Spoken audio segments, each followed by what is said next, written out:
Hello అండి, అందరికీ నమస్కారం.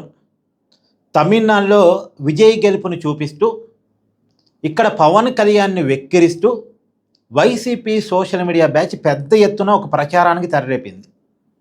స్టార్ హీరో విజయ్ పార్టీ పెట్టి ఒంటరిగా ఎన్నికలకు వెళ్ళి ఎన్ని ఒత్తిడులు వచ్చినా లొంగకుండా నిలబడి తలపడి ఇలా గెలిచి చూపించాడు. తమిళనాడుకి ముఖ్యమంత్రి అవుతున్నాడు.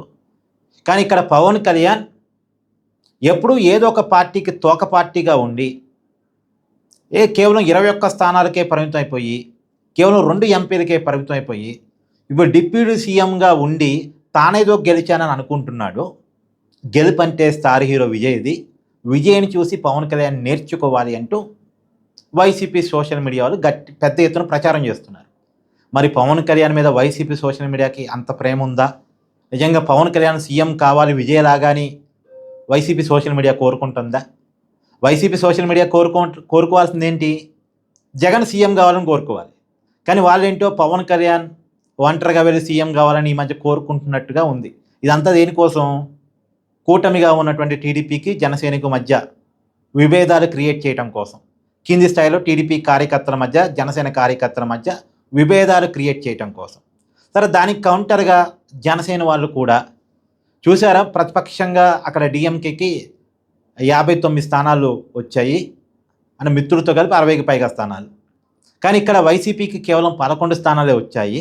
ప్రతిపక్ష హోదా కూడా రాలేదు. స్టాలిన్ని చూసి మీరు కూడా నేర్చుకోవాలని వీళ్ళు కూడా స్టార్ట్ చేశారు. సరే, వీళ్ళ ట్రోల్స్ వాళ్ళ ట్రోల్స్ పక్కన పెడితే విజయ్కి పవన్ కళ్యాణ్ లింక్ చేస్తున్నారు కాబట్టి ఇక్కడ ఒక విషయాన్ని మనం క్లియర్గా మాట్లాడుకుందాం. ఎక్కడ పరిస్థితులు అక్కడే, ఎప్పుడు సిచ్యువేషన్స్ అప్పుడే. ఇప్పుడు ఎగ్జాంపుల్, ఇక్కడ తెలుగునాట ఎన్టీ రామారావు గారు పార్టీ పెట్టారు. పార్టీ పెట్టిన 9 నెలల్లో అధికారం వచ్చింది. ఆ రోజున్న సిచ్యువేషన్ ఏంది? కాంగ్రెస్కు ప్రత్యామ్నాయంగా ఎవరైనా వస్తే బాగుండు అని ప్రజలు కోరుకుంటున్న సమయంలో ప్రజలకు కనెక్ట్ అయ్యే ఎన్టీఆర్ పార్టీ పెట్టాడు. కాబట్టి ఆ పార్టీని ప్రజలు ఆదరించారు. పైగా ఎన్టీఆర్ స్ట్రాటజీలు కూడా ఆ టైంలో బాగున్నాయి. సామాన్యుడికి రాజకీయాలు దూరమైన సమయంలో సామాన్యున్నే నాయకుడిగా ప్రకటిస్తూ ఎన్టీఆర్ గారు తీసుకున్నటువంటి స్ట్రాటజీలు ఆ రోజు బాగా వర్కౌట్ అయ్యే 9 నెలల్లో టీడీపీ అధికారంలోకి వచ్చింది. దానికి కారణం 1 ఎన్టీఆర్ మీద ప్రేమ, 2 కాంగ్రెస్ మీద తీవ్రమైనటువంటి కోపం, ఆగ్రహం ఆ రోజుల్లో ఉంది. సరే కదా, మరి అదే 2009లో చిరంజీవి గారు పార్టీ పెట్టారు. చిరంజీవి కూడా చాలా పెద్ద ఎత్తున క్రేజ్ ఉంది. కానీ ఆ పార్టీ, ప్రజారాజ్యం పార్టీ 2009 ఎన్నికల్లో అనుకున్నంతగా సీటు రాలేదు. ఎందుకు రాలేదు? చిరంజీవి క్రేజ్ తక్కువై కాదు. ఆ రోజుల్లో 2 బలమైన నాయకులు ఉన్నారు. సిచ్యువేషన్స్ వర్కౌట్ కాలే అంతే. ఆ రోజుల్లో ఒకవైపు రాజశేఖర రెడ్డి, ఇంకోవైపు చంద్రబాబు నాయుడు, చాలా పెద్ద పెద్ద నాయకులు ఉన్నారు. పొలిటికల్ వేకెన్సీ లేదు. పొలిటికల్ వేకెన్సీ ఎన్టీఆర్ పార్టీ పెట్టినప్పుడు ఉంది కాబట్టి వర్కౌట్ అయింది. కానీ చిరంజీవి పార్టీ పెట్టినప్పుడు పొలిటికల్ వేకెన్సీ లేదు. అంటే ప్రజలు ఒక పార్టీ కావాలని కోరుకున్న సిచ్యువేషన్ కాదు. చిరంజీవి గారి అభిమానులు కోరుకుని ఉండొచ్చు, చిరంజీవి గారు పార్టీ పెట్టాలి, సీఎం కావాలని. కానీ చిరంజీవి గారి అభిమానులు కాదు, ప్రజలు సామాన్య ప్రజలు ఉంటారు కదా, వాళ్ళు కోరుకోవటం ఏం లేదు. ప్రజలు కోరుకుంటేనో చిరంజీవి పార్టీ పెట్టారు కాబట్టి అది వర్కౌట్ కాలే. రెండు బలమైన పార్టీలు, 2 బలమైన వ్యక్తుల మధ్య వర్కౌట్ కాలే. అన్నిసార్లు వర్కౌట్ అయిద్దని, అందరికీ వర్కౌట్ అయిద్దని కాదు. అలాగే తర్వాత ప్రజారాజ్యం ఫెయిల్యూర్ తర్వాత పవన్ కళ్యాణ్ పార్టీ పెట్టాడు కాబట్టి ఆంధ్రప్రదేశ్ రాజకీయాల సిచ్యువేషన్ పవన్ కళ్యాణ్ తెలుసు కాబట్టి 2014 ఎన్నికల్లో పోటీ చేయలే. పార్టీ పెట్టిన వెంటనే పోటీ చేస్తే వచ్చే రిజల్ట్ ఐడియా ఉంది కాబట్టి, ఒక ఎక్స్పీరియన్స్ ఉంది కాబట్టి. సరే, కానీ 2019 ఎన్నికల్లో పోటీ చేశాడు. కమ్యూనిస్టులతో కలిసి, బీఎస్పీతో కలిసి పోటీ చేసిన వాళ్ళు చిన్న partners. Pawan Kalyan main partner, Pawan Kalyan main force.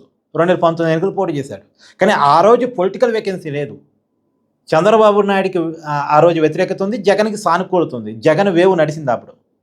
ఆ జగన్ వేవ్లో పవన్ కళ్యాణ్కి సీటు రాలేదు. స్వయంగా పవన్ కళ్యాణ్ 2 చోట్ల ఓడిపోయాడు. భీమవరం, గాజువాక 2 చోట్ల నిలబడి ఓడిపోయాడు. సో ఆ సిచ్యువేషన్స్ నుంచి ఇక్కడ పొలిటికల్ వేకెన్సీ ఎంత అనేది చూసుకొని ఇప్పటికైతే 3వ శక్తికి ఇక్కడ ఇప్పుడు అవకాశం లేదు అనే దాన్ని గమనించి అక్కడ 2 వర్గాలుగా రాష్ట్రం చేరిపోయింది. ఒక వర్గం పూర్తిగా వైసీపీతో, ఒక వర్గం పూర్తిగా టీడీపీతోటి. అంటే ఆంధ్రప్రదేశ్ అనేది కులాల రాజకీయం. కొన్ని కులాలు అటు, కొన్ని కులాలు ఇటు, కొన్ని వర్గాలు అటు, కొన్ని వర్గాలు ఇటు. కొన్ని మైండ్ సెట్స్ అటు, కొన్ని మైండ్ సెట్స్ ఇటు అనేదాన్ని గుర్తించి తన వైపు తన వెనకాల ర్యాలీ ఉన్నది ఒక particular section of vote bank అన్న విషయాన్ని గమనించి ఇది పొలిటికల్ వేకెన్సీ టైం కాదు. ఇప్పుడు మనం తీసుకోవాలని స్టార్ట్ చేసిందంటే ఇప్పుడు ఈ రెండు వ్యక్తుల మధ్య, ఈ రెండు పార్టీల మధ్య ఏ పార్టీ రాష్ట్రానికి మంచిది, ఏ పార్టీ వల్ల ఏ వ్యక్తి వల్ల రాష్ట్రానికి చెడు ఉంది, ఏ వ్యక్తి వల్ల ఏ పార్టీ వల్ల రాష్ట్రానికి మంచి ఉంటుంది అనే దాన్ని బేరీ చేసుకొని పవన్ కళ్యాణ్ గారు మొన్నటి ఎన్నికలు ఒక డెసిషన్ తీసుకున్నారు. వైసీపీ వ్యతిరేక ఓటు చీలనివ్వను అని తీసుకున్న స్ట్రాటజీ వర్కౌట్ అయింది. పవన్ కళ్యాణ్ 21 స్థానాల్లో గెలిచాడు అన్నదే చూస్తున్నారు, కానీ 21 స్థానాల్లో మాత్రమే పోటీ చేశాడు. పోటీ చేసిన ప్రతి స్థానంలో గెలిచాడు. 2 ఎంపీలు గెలిచాడు. ఇప్పుడు 175 స్థానాల్లో పోటీ చేసిన వైసీపీ ఏమైంది? 11 స్థానాలకు పరిమితం అయిపోయింది. 175లో పోటీ చేసింది. ఎన్ని స్థానాల్లో పోటీ చేసామన్నది కాదు కదా, ఎన్ని స్థానాల్లో గెలవగలిగామన్నది కదా ముఖ్యం. సంఖ్య బరమయ్య గారి పార్లమెంటరీగా ముఖ్యం ఈ పార్లమెంటరీ పద్ధతిలో, ప్రజాస్వామ్య పద్ధతిలో. సో ఇప్పుడు రియాలిటీలో గమనిస్తే వైసీపీ కంటే జనసేనకి ఎక్కువ మంది ఎమ్మెల్యేలు ఉన్నారు. మరి ఓట్ బ్యాంక్ చెప్పొచ్చు. ఓట్ బ్యాంక్ అంటే 170 నియోజకవర్గాల్లో పోటీ చేస్తే వచ్చిన ఓట్ బ్యాంకుని 21 స్థానాల్లో పోటీ చేసిన ఓట్ బ్యాంక్తో పోల్చలేం.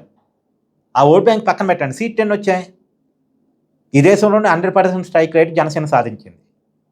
2 ఎంపీలు అని అంటున్నారు, నిలబడిందో 2 ఎంపీలు. ఆ 2 ఎంపీలు గెలిచారు. వైసీపీ ఎన్ని ఎంపీలు నిలబడింది? మొత్తం 25 ఎంపీలు నిలబడింది. గెలిచింది ఎన్ని? 3. 100% స్ట్రైక్ రేట్ ఏమో జనసేనకు ఉంది. వైసీపీ స్ట్రైక్ రేట్ ఎంత జనసేనతో పోల్చినప్పుడు? ఇది కదా లెక్కలో తీసుకోవాల్సింది. 2 తమిళనాడులో కూడా ఒక విషయాన్ని మనం క్లియర్గా మాట్లాడుకుందాం. ఒకప్పుడు కూడా స్టార్ హీరోలు పార్టీ పెట్టారు. శరత్ కుమార్ పార్టీ పెట్టాడు, కమల్ హాసన్ పార్టీ పెట్టాడు, విజయకాంత్ పార్టీ పెట్టాడు. కానీ క్లిక్ అయ్యాయా? కాలే. ఒకప్పుడు ఎంజీ రామచంద్రన్ పార్టీ పెట్టినప్పుడు పొలిటికల్ వేకెన్సీ ఉంది, వర్కౌట్ అయింది. ఇప్పుడు విజయ్ పార్టీ పెట్టాడు, పొలిటికల్ వేకెన్సీ ఉంది. ఎందుకంటే జయలలిత చనిపోయిన తర్వాత అన్నా డిఎంకేలో నాయకులు లేడు, డిఎంకే మీద కోపం ఉంది. అందులో వాళ్ళు కొద్దిగా సనాతన ధర్మాన్ని వాటిని కూడా వ్యతిరేకించారు. సార్ మొత్తానికి మంత్రుల మీద అవినీతి, రకరకాల కారణాలు, కుటుంబ పెత్తనం పెరుగుతుంది అనే కారణాలు. అంటే సహజంగా కూడా తమిళనాడు ప్రజలకు ఏంటంటే ఒకసారి ఒకరికి అధికారం ఇస్తారు, ఇంకోసారి ఇంకొకరికి అధికారం ఇస్తారు. ఎవరిని తొందరగా రెండోసారి కంటిన్యూ చేయరు. గతంలో ఒకసారి జయలలితం చేశారు, రెండోసారి కంటిన్యూ చేశారు. మామూలుగా వాళ్ళు చేయరు. ఈసారి డిఎంకే అని కాదనుకుంటే అన్నాడీఎంకే ఆప్షన్ కనపడలే, కానీ విజయ్ వచ్చి ఆప్షన్ కనపడ్డాడు, విజయ్కి అధికారం ఇచ్చారు. ఇది నిజం. ఎప్పుడైనా సరే ఒక వ్యక్తి క్రేజ్కు తోడు పరిస్థితులు సహకరిస్తేనే పొలిటికల్ పార్టీలు క్లిక్ అవుతాయి. ఎప్పుడు ఎవరు ఎలా క్లిక్ అవుతారు అనేది ఆయా సందర్భాలను బట్టి ఉంటుంది తప్ప ఒక క్రేజ్ ఆధారంగా ఉండదు. మరి అటనుకుంటే కమల్ హాసన్ క్రేజ్ లేదనా? శరత్ కుమార్కి అప్పట్లో క్రేజ్ లేదనా? విజయకాంత్కి క్రేజ్ లేదనా? రజనీకాంత్ పార్టీ పెడదాం అనుకుని సర్వేలు చెప్పుకొని భయపడ్డాడు, క్రేజ్ లేకనా? అప్పుడు నిజంగానే వచ్చినా పెద్ద వర్కౌట్ కాదనే భయం. కానీ విజయ్ కొద్దిగా సరే, విజయ్ మొండిగా ముందుకెళ్ళాడు, అంతవరకు సంతోషం. విజయ్ గెలుపును విజయ్కి లింక్ పెడతాం తప్ప వేరే వాళ్ళతో లింక్ పెట్టడం, వేరే చోట లింక్ పెట్టడం అంటే అది పెద్ద వర్కౌట్ కాదు, అది కరెక్ట్ కాదు అనేది నా ఉద్దేశం. మీ అభిప్రాయం కూడా కామెంట్ చేయండి.